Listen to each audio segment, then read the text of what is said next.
New tonight, a WBTV investigation uncovering startling new details about the man accused of breaking into a Charlotte family's home and violently raping a woman. Police arrested Santarius Allen late last month after officers say he forcibly raped a woman in her home while her teenager called 911 for help.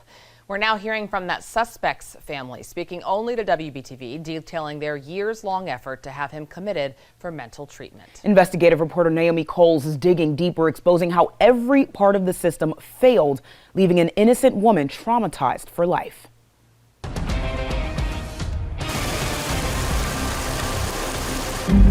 I was afraid that it was coming. 10:30 this morning, a 911 call for service came in. A child credited with calling police after someone broke into their Charlotte home and sexually assaulted their mother in a violent attack.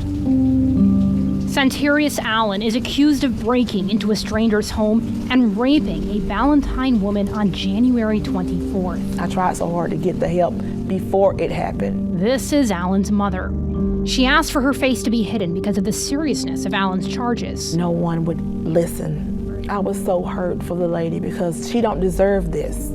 She did not deserve this happen to her. She told us a story of how, month after month, they tried to get him away from the public. Another family member says they needed a facility that could address what was going on in his head. He doesn't understand what's right or wrong. This person that came out of prison, I don't know who this person is. Allen spent 6 years in a Raleigh prison where he attacked a prison worker. He was released in July 2022 to the Burke County Jail. His family says they begged the jail not to let him out. He needs medication, he's mental, and he needs to not be in the general population. 3 days after his release, his mother went to the Cleveland County Courthouse and got an involuntary commitment order.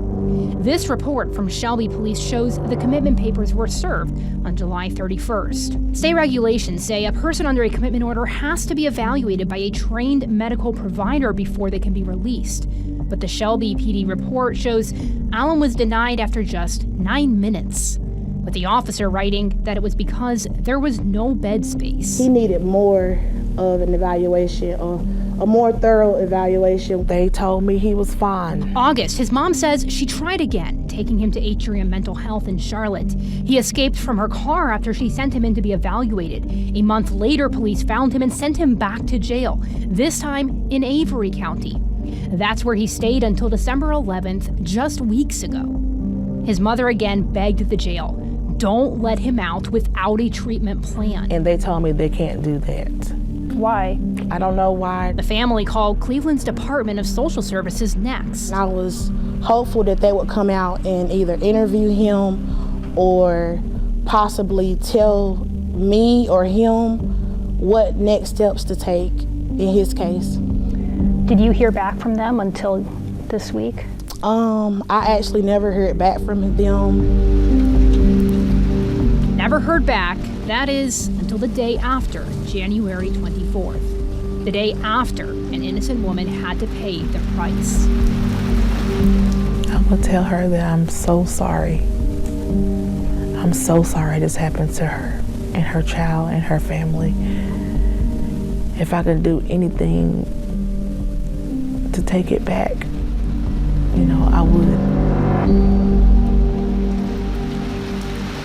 The Cleveland County DSS didn't respond to my request for comment. Now, most prison records and all commitment orders are shielded from the public's eye by North Carolina state law.